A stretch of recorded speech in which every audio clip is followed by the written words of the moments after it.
Ya, kita mulai ya, langsung ya. Oke. Assalamualaikum warahmatullahi wabarakatuh. Waalaikumsalam. Alhamdulillah, Masuk.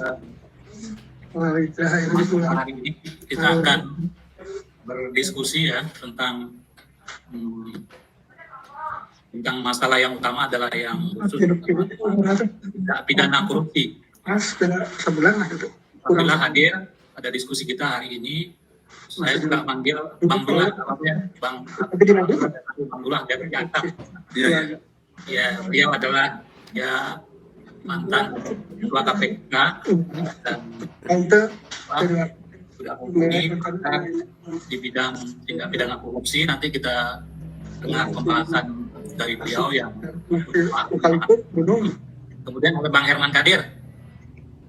Bang Herman Kadir praktisi partai politik ya, yang sama-sama kita kenal.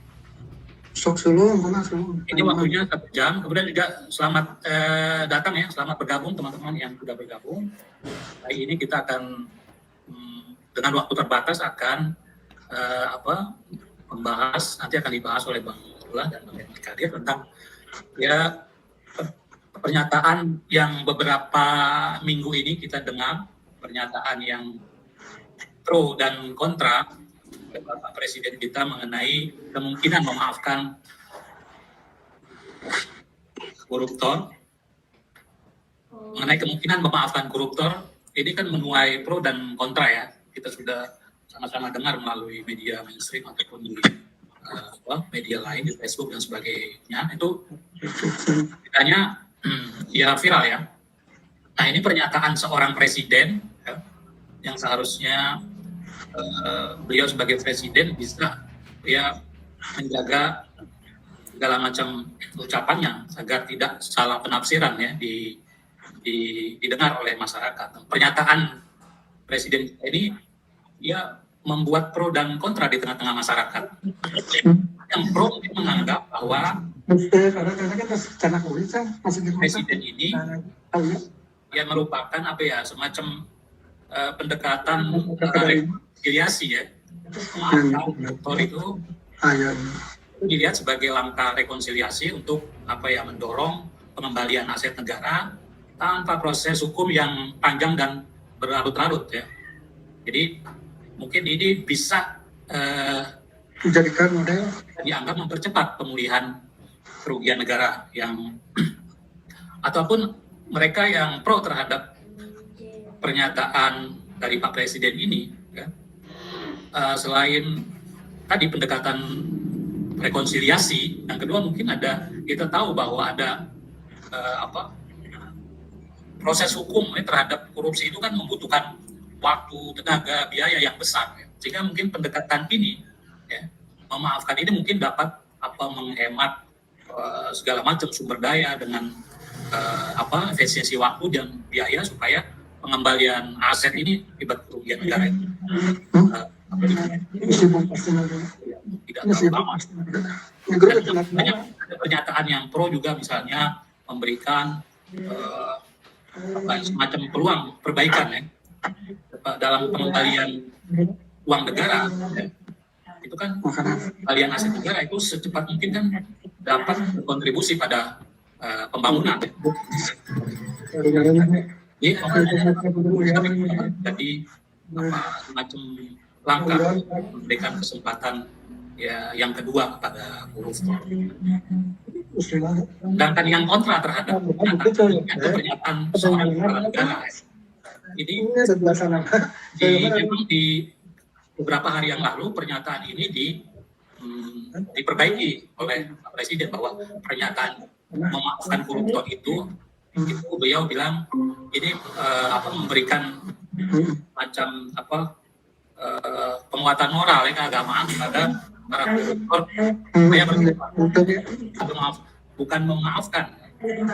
Ya tadi selain mereka yang pro ya terhadap pernyataan Presiden ingin memaafkan koruptor, ada juga mereka yang kontra terhadap pernyataan Presiden ya, diantaranya memaafkan koruptor dapat ya melemahkan penegakan hukum, ya melemahkan supremasi hukum. Ini menganggap memberikan sinyal bahwa kejahatan korupsi itu tidak akan dihukum secara tegas, kemudian juga menurunkan kepercayaan publik bahwa penegakan hukum terhadap para koruptor itu mulai melemah, ya kan? Kemungkinan ada memberikan indikasi bahwa koruptor ini bisa lolos dengan hanya mengembalikan aset. Itu pendapat yang kontra terhadap pernyataan Presiden. Saya kira ini sebagai pembuka untuk lebih pengelaborasi tentang pernyataan Presiden ini. Saya persilakan kepada Bang Dula ya, untuk mengevaluasinya. Kurang lebih waktunya 10 menit ya. Silakan Bang Dula. Baik, terima kasih. Beberapa hari lalu saya menulis artikel khusus untuk mengomentari ceramah Presiden Prabowo ketika pertemuan dengan mahasiswa 18 November di Kairo yang lalu. Di sana beliau mengatakan bahwa hai para koruptor, hai para mali-mali dan bla bla bla, kembalikan harta atau apa saja yang kamu ambil secara diam-diam. Jadi judul artikel saya itu korupsi ala Prabowo. Artinya korupsi menurut pemahaman Prabowo. Jadi bukan saya menuduh Prabowo itu koruptor, tidak, tapi pemahaman Prabowo tentang korupsi itu apa. Pengalaman saya 8 tahun di KPK menunjukkan bahwa hampir separuh orang yang ditangkap KPK itu tidak paham tentang undang-undang tindak pidana korupsi. Mereka tidak tahu bahwa itu korupsi. Misalnya tentang parsel, hadiah lebaran itu kan sudah puluhan tahun. Setiap lebaran terima parsel dan seterusnya. Mereka nggak tahu bahwa menurut undang-undang tindak pidana korupsi itu tidak boleh. Artinya kalau terima lapor ke KPK dalam waktu 30 hari kerja. Jika tidak, maka itu dianggap suap dan seterusnya. Nah, seperti itu. Nah, begitu begitu maka ada perbedaan antara pidana umum, perdata, dan pidana korupsi. Kalau pidana umum, orang bersalah dimasukkan penjara. Kalau perdata salah, bayar denda. Kalau korupsi, gabungan. Karena itu disebut sebagai extraordinary crime. Kejahatan luar biasa. Dia di penjara, dia juga ganti rugi. Uangnya dikorupsi dan denda seperti itu. Nah, itu adalah undang-undang tentang tindak pidana korupsi. Jadi, ketika Prabowo mengatakan kita maafkan, sampaikan secara diam-diam dan seterusnya, itu di dalam pasal 4 Undang-Undang Tindak Pidana Korupsi itu mengatakan bahwa mengembalikan kerugian keuangan negara tidak menggugurkan pidana. Tidak menggugurkan pidana, seperti itu. Saya memberikan contoh konkret. Wali Kota Makassar. Wali Kota Makassar itu ada kira-kira 15 tahun yang lalu. Dia teman saya sama-sama di Makassar. Ketika ditetapkan sebagai tersangka KPK, kemudian dia telepon saya, ada nomornya di saya. Tapi karena menurut kode etik di KPK, pegawai KPK tidak boleh berhubungan dengan tersangka, calon tersangka, saksi, calon saksi, dan seterusnya. Nah, karena sudah ditetapkan sebagai tersangka, maka saya tidak terima teleponnya. Kemudian besoknya ada orang lain yang telepon, tidak ada nama. Saya takut berita duka, jadi saya terima.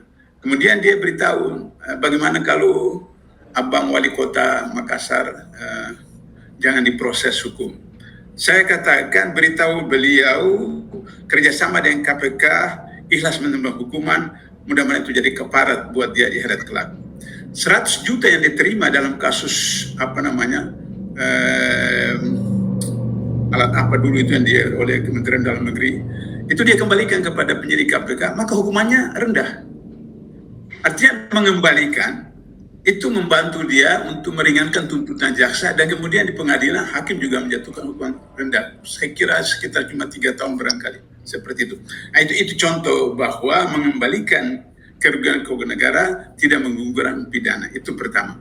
Yang kedua, kalau Prabowo melakukan hal seperti itu, maka di dalam pasal 4 Undang-Undang Tindak Pidana Korupsi itu bisa dikategorikan sebagai percobaan. Dalam hukum, percobaan adalah suatu perbuatan delik yang belum selesai. Dan di KPK banyak seperti itu. bahwa apakah percobaan, apakah pembantuan, apakah peserta, sudah itu kemudian diproses seperti itu. Yang ketiga, bahwa dikhawatirkan apa yang dilakukan oleh Prabowo ini terjerat dengan pasal 221 KUHP, yaitu obstruction of justice, menghalang-halangi.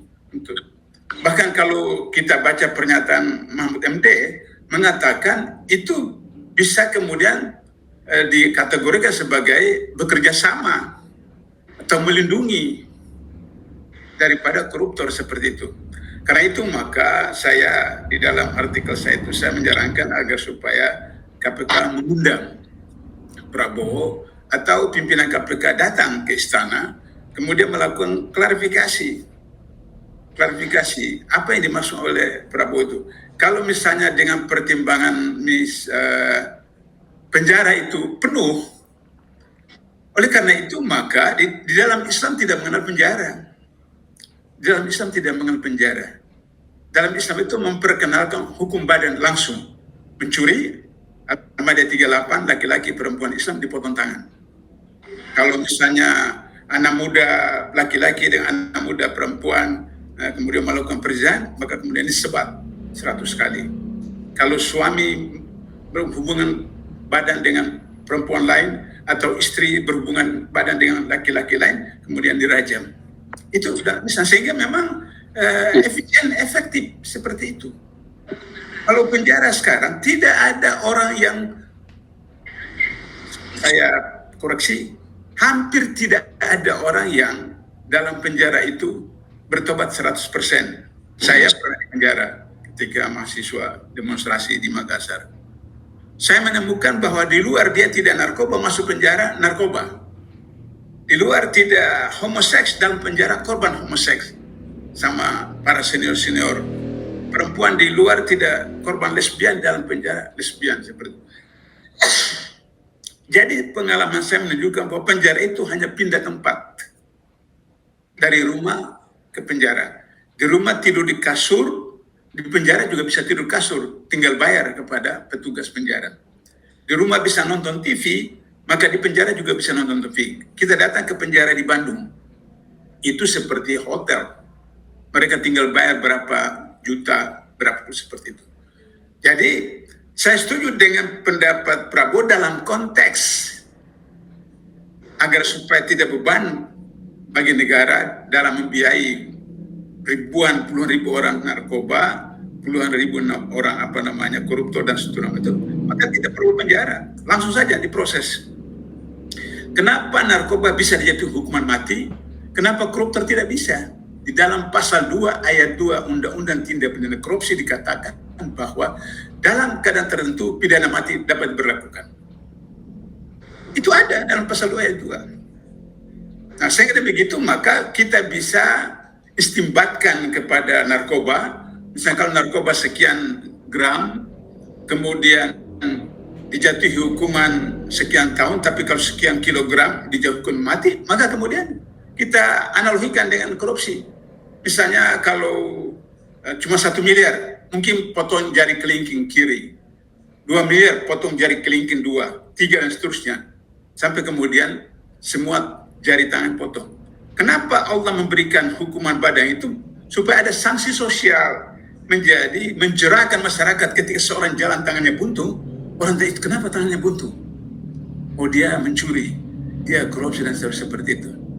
Sampai kemudian di dalam Al-Maidah 33 disebutkan kalau bentuk kegiatan itu merusak, misalnya bencana alam, tebang pohon dan seterusnya, sampai kemudian kebakaran hutan, gedung hancur, jembatan hancur karena korupsi, maka dalam Al-Quran disebutkan disalib atau dipotong silang atau diusir dari negeri. Al-Quran sudah berikan jalan keluar itu kalau memang Prabowo mau melaksanakan seperti itu. Nah, kemarin di Natal beliau merevisi, meralat, bukan berikan maaf, tapi kita kasih kesempatan untuk orang bertobat. Tobat itu ada proses religi, sedangkan hukum tetap. Pada zaman Rasulullah ada seorang perempuan datang memberitahu kepada Rasulullah, ya Rasulullah, rajam saya karena saya berzina. Rajam Rasulullah, kata Rasulullah, pulang. Datang lagi, Rasulullah bilang pulang. Sampai kali ketiga Rasulullah mengatakan, lihat kandunganmu. Ya, 1 menit lagi. Pelihara kandunganmu, setelah melahirkan datang ketemu saya. Setelah dia melahirkan, dia gendong bayinya, kemudian datang ke Rasulullah, ya Rasulullah saya sudah melahirkan, silakan eksekusi. Kata Rasulullah, susui bayimu sampai umur 2 tahun. Setelah umur 2 tahun dia datang lagi, Rasulullah saya sudah susu bayi 2 tahun, eksekusi. Dan dieksekusi. Setelah dieksekusi mati, ketika disolatkan, Rasulullah itu mensolatkan jenazah pelacur itu. Umar menegur, ya Rasulullah, kenapa Rasulullah menyolatkan seorang pelacur? Kata Rasulullah, sebutkan Anda siapa yang paling ikhlas seperti dia. 2019. Dia tidak lari. Kan 2 tahun, 3 tahun. Dia bisa kabur, tapi tidak. Karena dia tahu bahwa dengan menjalani hukuman rajam itu, dia masuk surga. Apalagi disolatkan Rasulullah. Tapi kalau dia masuk penjara saja kemudian berdalih apa segala macam, seperti yang kita saksikan hari ini, ya, belum tentu di akhirat masuk surga atau dimaafkan. Oleh karena itu tidak ada hubung kait antara tobat dengan hukuman yang seperti itu. Kita lihat koruptor keluar dari penjara disambut seperti pahlawan, disambut, kemudian buat syukuran dan seterusnya seperti itu. Nah, oleh karena itu maka saya harap bahwa KPK sebagai bagian terakhir, karena sudah 11 menit, sudah lewat 1 menit Pak Ketum, supaya kemudian mengundang Prabowo atau KPK sendiri datang ke istana, kita ketemu dan kemudian menjelaskan supaya Prabowo juga tahu bahwa apa yang diucapkan itu menurut undang-undang salah. Saya kira itu sebagai pengantar untuk kita karena tinggal lagi 28 menit acaranya selesai. Silakan Pak Ketum. Ya, terima kasih Bang Dula atas pemaparannya. Kemudian dilanjutkan oleh Bang Herman Kadir ya. Silakan Bang Herman. Halo. Ya. Terima kasih. Assalamualaikum warahmatullahi wabarakatuh. Waalaikumsalam warahmatullahi wabarakatuh. Saya sudah berapa kali ya menangani perkara korupsi ini ya, baik dari KPK maupun di sebelum lahirnya KPK saya sudah pernah menangani perkara tindak pidana korupsi ini. Bahkan dulu yang terkenal namanya pembobolan BNI 1,7 triliun. Saya tim hukumnya dulu dari pihak BNI. Nah, ini masalah pemberantasan korupsi. Ini menurut pandangan saya, KPK itu masih dilantik dan diangkat oleh seorang presiden, maka dia tidak akan independen. Tidak akan independen. Jadi KPK itu memang harus diberi ruang dan waktu ya yang diberi kebebasan untuk melaksanakan penindakan hukum, penegakan hukum bidang korupsi. Kalau dia masih di bawah presiden, masih dilantik presiden, diangkat presiden dan dipilih oleh presiden, yang ditentukan presiden, maka dia tidak independen. Ya, dan presidennya bisa cawe-cawe dan KPK-nya akan menjadi alat kekuasaan terus. Nah, salah satunya jalan, kalau menurut saya, KPK itu ya harus dilantik oleh wakil rakyat dan diangkat oleh wakil rakyat. Situ. Kedua, undang-undangnya harus diberi kebebasan betul KPK ya. KPK jangan terlalu diawasin detail betul. Ya, kadang-kadang pengawas KPK ini juga suka terus campur tangan yang luar biasa sehingga membuat dia tidak independen juga gitu loh. Nah, ini dua ini yang menurut saya memang harus dirubah ya tentang masalah independensi KPK itu sendiri ya. Jadi di undang-undang itu nanti komisaris KPK maupun badan pengawas KPK itu langsung aja oleh DPR. Ya, dia tidak lagi tunduk pada kekuasaan presiden gitu. Nah, ini kalau kita menginginkan KPK benar-benar bisa dengan murni menjalankan penegakan hukum.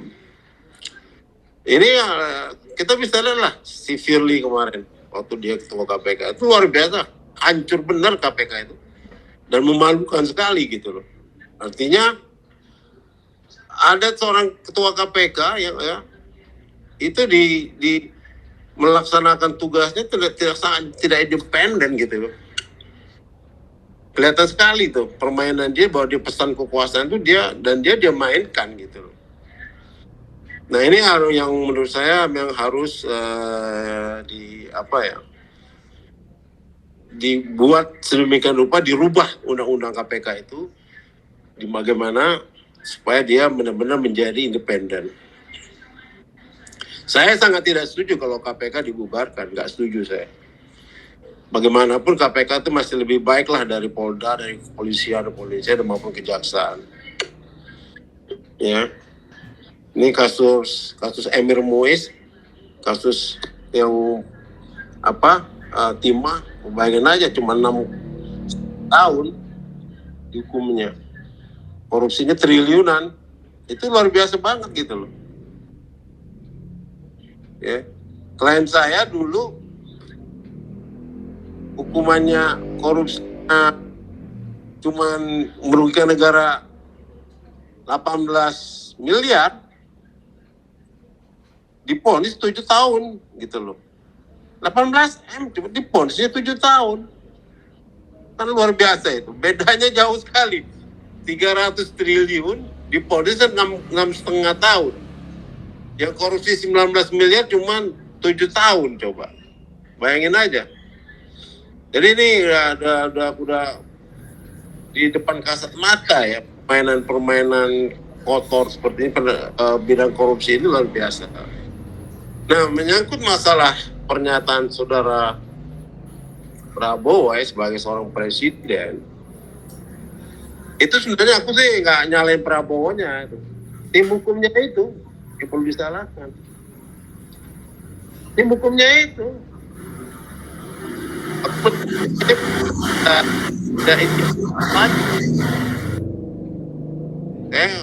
Sangat menurut saya memalukan lah.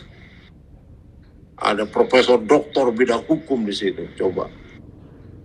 Ada ada ketua advokat Indonesia di situ. Menko HAM, wakilnya juga profesor doktor, ahli. Tapi kok memberikan masukan kepada seorang presiden kok keliru gitu loh. Seolah-olah dia tidak paham hukum. Bayangin seorang profesor bilang, wah itu udah sah dan tidak apa-apa, dan dibenarkan oleh undang-undang. Undang-undang yang mana? Undang-undang yang mana yang membenarkan seperti itu? Pengampunan korupsi dengan bayar itu tidak perlu dihukum lagi. Undang-undang yang mana? Maka saya sangat meragukan keahlian hukum kawan kita ini yang profesor doktor. Saya sangat Prabowo itu nggak bisa disalahkan. Itu tim hukumnya yang perlu disalahkan. Salah dia memberi masukan. Ya, di situ banyak orang-orang ahli hukum loh itu. Salah memberikan masukan kepada orang, akhirnya apa? Blunder. Jadi kacau, jadi ribut, jadi masalah krusial di negara ini. Salah satu statement saja. Nah, saya sekali lagi mengatakan bahwa Undang-Undang KPK harus direvisi ulang. Pertama, usul saya bahwa KPK harus independen dan benar-benar independen. Tidak boleh dia dilantik oleh seorang presiden, tidak boleh dilantik oleh lembaga kekuasaan negara.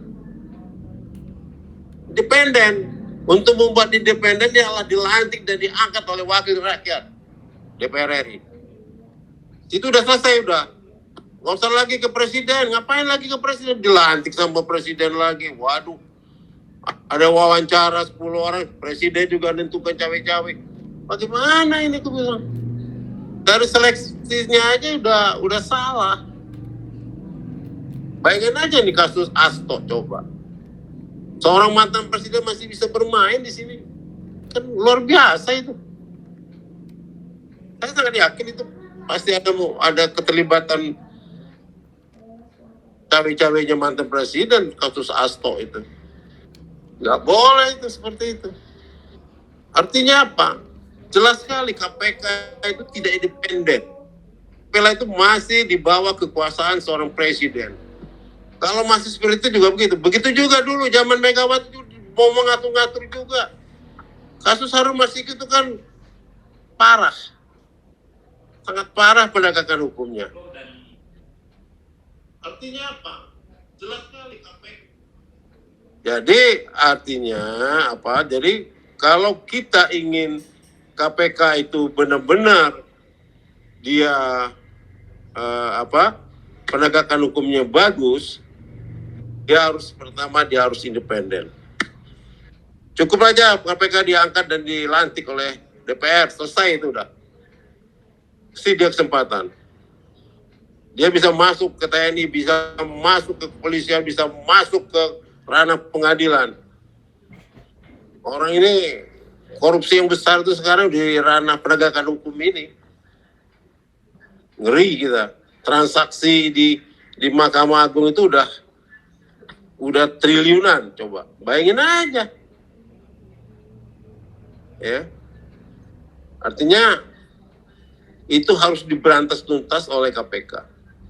Dulu pernah ya KPK itu di zamannya siapa yang ketua pertama itu Jenderal Antasari, bukan Antasari yang jenderal polisi itu bagus itu. Taufik Rahman-Ruki. Jilid 1 ya. Nah, jilid 1 itu bagus itu penegakan hukumnya itu.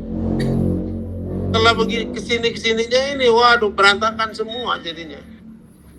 Zaman Pak Abdullah lah, sebelum dulu itu bagus, berani gitu loh. Ini setelah sekarang ini ada kesan, maaf ya, ada kesan komisaris KPK untuk cari pekerjaan. Orang melamar di lembaga-lembaga itu mencari pekerjaan supaya tidak jadi pengangguran. Nah itu kacau itu.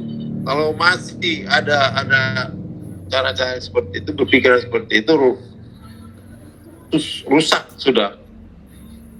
Makanya saya sekali lagi ini pemikiran saya bahwa Undang-Undang KPK nomor 19 tahun 2019 itu memang harus diamandemen buat KPK menjadi independen. Tadi angkat oleh DPR saja udah cukup. Gak usah presiden, gak usah cawe-cawe. Ketiga, penyeleksian KPK benar-benar diselektif. Ya, jangan polisi-polisi yang sudah rusak-rusak jadi pimpinan KPK, jadi rusak lah. Aduh, kan masih banyak polisi-polisi yang baik-baik gitu. Yang jujur masih ada. Jangan dipilih polisi yang rusak-rusak masuk KPK. Kalau enggak, kalau masih itu pilih aja yang calon independen dari luar, di luar kepolisian, di luar kejaksaan, di luar. Kenapa enggak ambil auditor militer itu? Bagus tuh, orang-orang auditor militer itu. Bang Herman, waktunya tinggal 2 menit lagi ya. Orang TNI yang korupsi di militer itu dihukum seumur hidup. Walaupun korupsinya itu cuma 20 miliar, di seumur hidup dibikinnya. Apa nggak malu itu KPK, peradilan KPK itu? Berani asli menegakkan hukum sampai dihukum seumur hidup itu. Itu ada bisa hukuman mati dibikin TNI. Nah kayak gitu loh. Jadi pertama ya itulah. Kalau saya Undang KPK harus diamandemen lagi lah. Ya. Kriteria calon pimpinan KPK itu harus diperketat. Jangan asal masuk aja. Seorang jenderal polisi bisa masuk, tapi kredibilitas dia itu dipublish, harus dinilai oleh masyarakat. Betul, masyarakat harus terlibat penilaian pimpinan KPK itu. Tidak ya, sudah macam begini teruslah KPK. Ya, saya tidak setuju kalau KPK dibubarkan, ya tidak setuju. Pengampunan korupsi saya tidak setuju kalau dia dibebaskan dari hukuman, karena efek jerahnya tidak ada nantinya. Itu bahaya sekali itu. Orang sekarang bayar udah semua dengan uang bisa kok. Itu aja Pak Torik, terima kasih Pak Abdullah, Pak Sulung, Engkau. Itulah pembicaraan saya. Terima kasih. Wassalamualaikum Baik, warahmatullahi terima wabarakatuh. kasih Herman. Salam. Terima kasih Bang Herman Kadir. Memang diskusi kita hari ini ya terbatas waktu. Insya Allah ini akan kita laksanakan secara rutin ya, mungkin diskusi 1, diskusi 2 ya, masih membahas tentang tipikor, tindak pidana korupsi. Ini sebagai awal ya diskusi di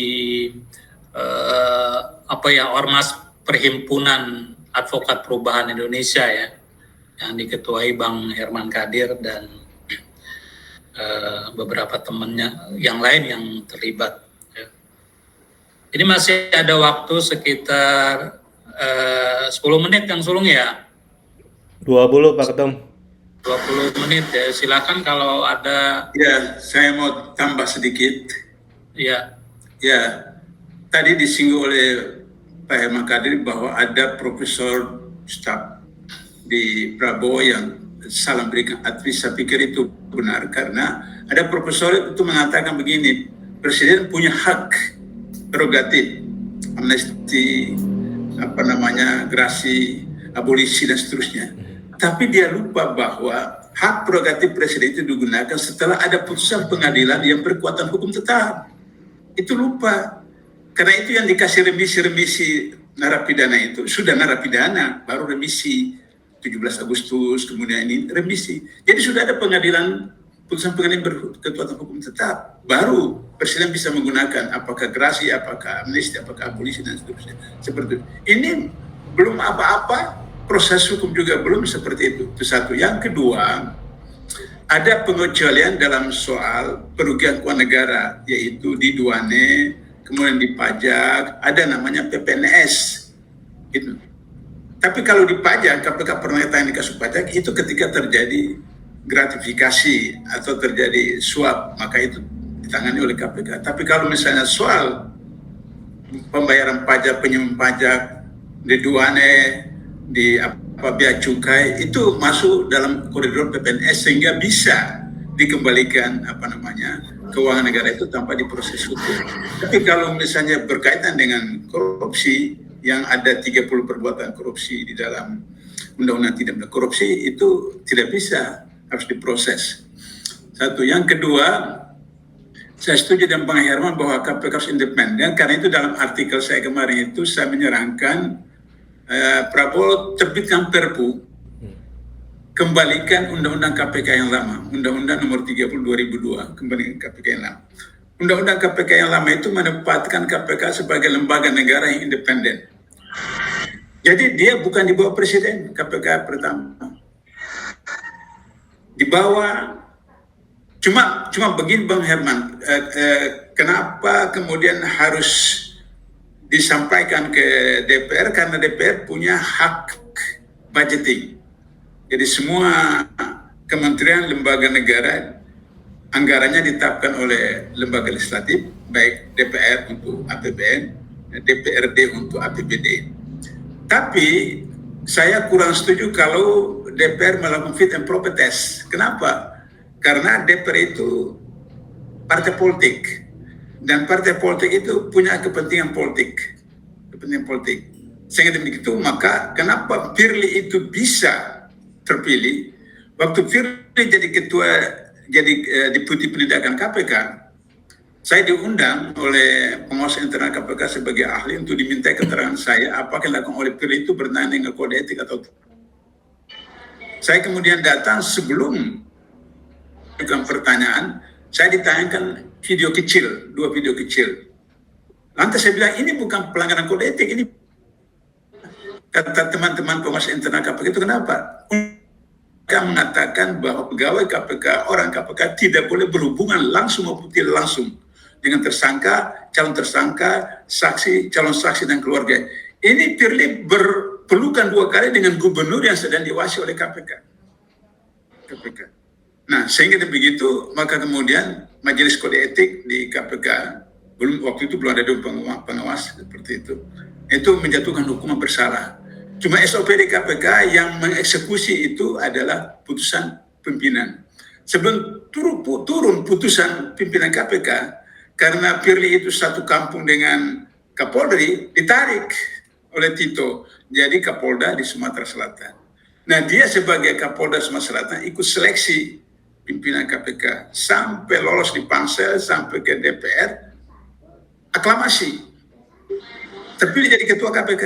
Saya tanya wartawan, bagaimana bisa Pak Abdullah Firly bisa jadi ketua KPK padahal punya kasus? Saya katakan dia mantan deputi penindakan, jadi dia tahu kasus-kasus anggota DPR, kasus pansel dan seterusnya. Karena itu maka kemudian, dan sehingga demikian tugas Firly adalah menyelamatkan Tito dengan Jokowi, karena Tito itu ada kasus buku merah, sehingga harus menyelamatkan Tito.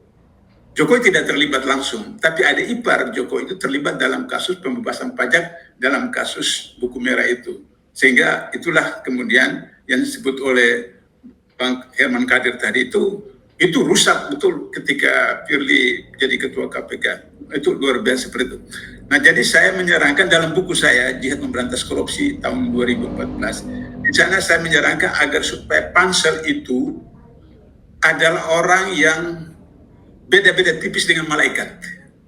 Nah, pansel itu ditunjuk oleh universitas, ditunjuk oleh lembaga-lembaga anti korupsi, dan juga ditunjuk oleh perwakilan pemerintah. Pansel itulah yang menyelesaikan persoalan.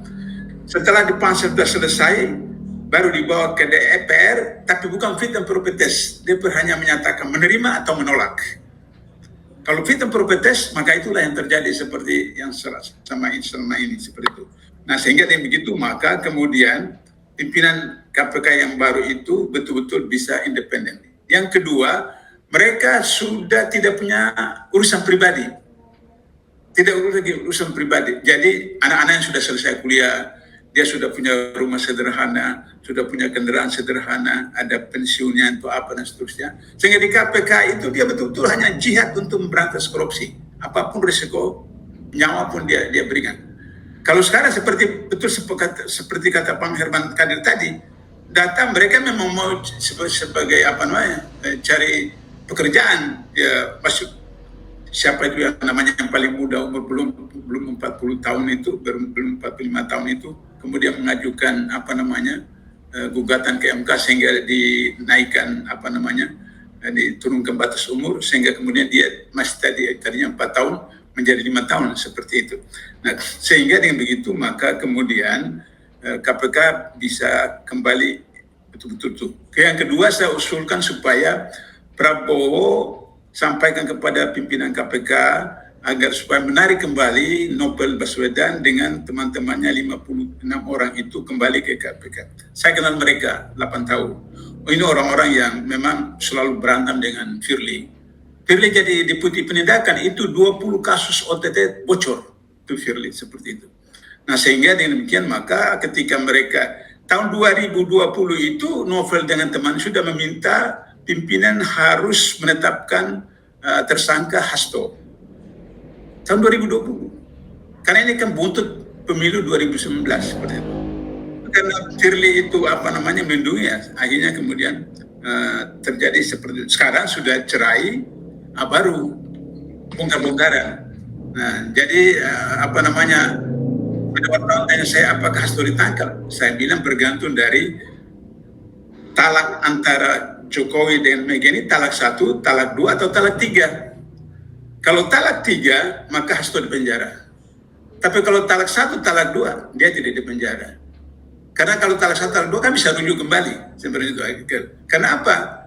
Nanti bisa kalau talak 3, Mega terseret kasus BLBI. Kemudian suami Puan terlibat kasus BTS dan seterusnya. Nah, jadi kita lihat ini nanti perjalanannya, apakah setelah tahun baru si Hasto dipanggil, lantas kemudian diproses lagi atau tidak. Nah, itu kita lihat. Maka saya kemudian bilang ya, udah kalau Hasto memang betul punya dokumen data, ya bongkar. di pengadilan atau apa. Yang seperti Anas Ubarni dulu mengatakan bahwa ini baru jilid 1, nanti jilid 2, jilid 3. Saya tunggu-tunggu di pengadilan, mana jilid 2, jilid 3 seperti itu yang disebutkan oleh Anas. Nah itu, jadi karena itu maka kita tunggu saja Hasto betul-betul nggak dia mau bongkar semua. Kalau bongkar semua ya supaya kemudian betul-betul kita mulai dari nol lagi urusan negara seperti ini. Saya kira itu tambahan saya. Saya mau tambahin sedikit, Mas Ya. Torik, izin. Masih ada waktu 10 menit ya, kurang lebih ya. Ya, jadi Pak gini, Herman. yang saya maksud tuh, Pak Abdullah, DPR hanya melantik saja. Jadi yang panitia seleksinya tetap dipilih orang-orang yang kredibel gitu loh. Ya, betul.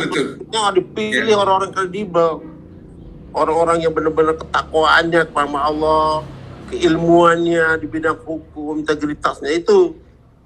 Jadi benar-benar ini kan calon pimpinan KPK, artinya orang yang bisa masuk ke sini nih harus benar-benar selektif dan sangat selektif gitu loh. Ya. Nggak bisa sembarangan gitu loh. Saya melihat beberapa pimpinan KPK akhir-akhir ini banyak tidak berkualitas gitu. Ya maaf saja ya. Mulai dari rombongan Firly, sebelum Firly juga, aduh banyak inilah saya lihat. Ya. Akhirnya dibabat habis tuh. Penyidik-penyidik tangguh KPK dibabat habis sama si Firly itu. Itu kan nandakan dia nggak benar gitu loh. Ya, artinya apa? Artinya memang pimpinan KPK tuh harus dipilih selektif. Jangan nanya pesan sponsor, ini jatah Polri, ini jatah ini. Aduh, udahlah. Kalau masih jatah-jatahan gitu tuh rusak sudah KPK itu. Jadi kita benar-benar dah diselektif benar itu. Ya, dilihat historikalnya segala macam. Sekarang ini kan data ini kan nggak digital itu nggak bisa dihilangkan ya. Perilaku orang tuh ada semua di situ. Betul. Itu tampilkan semua ke masyarakat. Apakah layak ini orang jadi pimpinan KPK gitu? Itu akhirnya masyarakat yang menilai. Nah, DPR itu hanya menerima, hanya melantik saja, udah selesai. Nggak usah dilantik presiden lagi, disuruh presiden lagi. Sebelum dilantik udah dibisik, lu mau gua lantik apa enggak nih? Tapi lu begini, sama juga cawe-cawenya lagi. Tetap ada. Kalau masih presiden yang melantik, tetap saja tuh. Tinggal telepon aja, presiden mah tinggal berintain seknek, telepon, selesai itu semua. Ya semua seknek tuh yang berperan main itu seknek. Telepon piring kamar, tengok di video. Ya namanya presiden, perintah presiden, Anda harus menghadap. Tetap aja. Kalau masih presiden yang melantik, KPK tetap tidak independen. Jadi tetap biar aja DPR karena dia wakil rakyat. Kalau DPR tuh menurut saya dia wakil rakyat. Udah selesai di situ aja, sampai di situ saja udah, nggak usah dilantik presiden lagi. Kedua, memang kriteria pimpinan KPK itu harus berkualitas benar, baik segi keimanannya, ketakwaannya, ya sejarahnya, bagaimana dia, keberaniannya, nyalinya, gitu loh. Punya nyali nggak? Tak tahu nih anak presiden ternyata korupsi, berani nggak dia? Nah, kalau dia punya tidak peduli mau anak presiden, mau anak siapa, tangkap saja. Itu baru pimpinan. Ini Pak Abdullah ini harusnya nih dulu. Jadi Pak Abdullah boleh dihitung. Kalau Pak Abdullah emang mah nyalinya kita nggak ragukan lagi. Sayang udah umur sekarang. Iya. Aja. Ini Pak Herman, waktunya tinggal 5 menit untuk closing, takut terputus nanti. Ini artinya yang saya maksud Ya, itu. 1 menit lagi. Panitia seleksinya itu tetap orang-orang kredibel, orang kredibel benar-benar diakui. Nah, disahkan DPR, udah selesai udah, nggak usah dibawa istana lagi. Kalau masih istana sebelum pelantikan dibisikin itu, kamu harus nurut kata-kata presiden, kalau enggak saya lantik nih. Nah, udah, kacau kan. Besok lu macam-macam gue pecat lo. Main Oke. pecat aja. Baik, Pak Herman. Itu aja, terima kasih. Wassalamualaikum warahmatullahi wabarakatuh. Waalaikumsalam warahmatullahi wabarakatuh. Baik Bang Dula dan Bang Herman, waktunya tinggal 5 menit lagi, kita manfaatkan untuk closing supaya nggak terputus tiba-tiba. Tadi dari saya nggak perlu meresume secara panjang lebar ya. Tadi apa yang dipaparkan oleh Bang Dula itu secara singkat mungkin perlu ada pola perbaikan pola rekrutmen ya, komisi atau ketua KPK mulai dari pansel yang ditunjuk dan sebagainya. Kemudian Bang Herman juga tadi perlu ada revisi terhadap undang-undang KPK supaya posisi KPK tidak di bawah presiden lagi.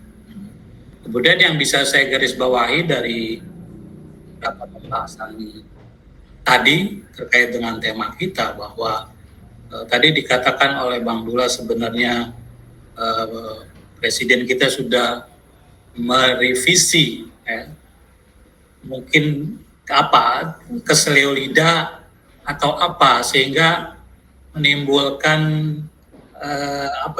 persepsi yang salah di masyarakat atau di beberapa ahli hukum, juga menimbulkan kebingungan di tengah-tengah masyarakat apa yang dimaksud oleh presiden itu memaafkan koruptor. Tapi alhamdulillah beliau revisi bahwa memaafkan itu dalam konteks taubat ya. Sedangkan untuk proses hukumnya ya terus berlanjut. Beliau bilang enak aja kita maafkan. Itu ada kata-kata yang penegasan gitu. Enak aja kita maafkan. Kalau taubat boleh, tapi proses hukum terus berjalan. Saya kira itu semoga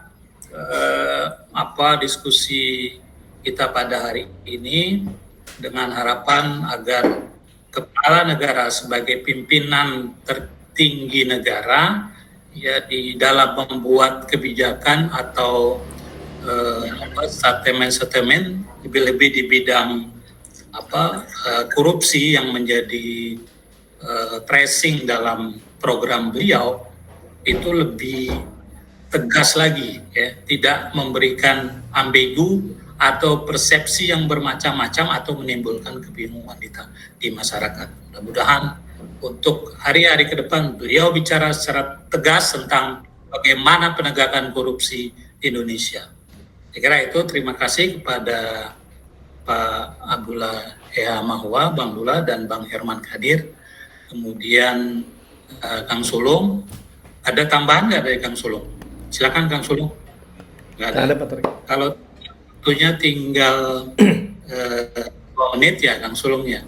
Saya kembalikan kepada Kang Sulung. Insya Allah nanti acara diskusi ke depan kita lanjutkan dalam sesi-sesi yang lain. Terima kasih. Assalamualaikum warahmatullahi wabarakatuh. Waalaikumsalam warahmatullahi wabarakatuh. Jumpa lagi insya Allah. Terima kasih Pak Abdullah H. Mahua, Pak Herman Kadir, Pak Torik Tolib, Pak Prof. Sama-sama. Uwais. Sama-sama. Semoga berkah. Amin. Amin. Amin. Amin.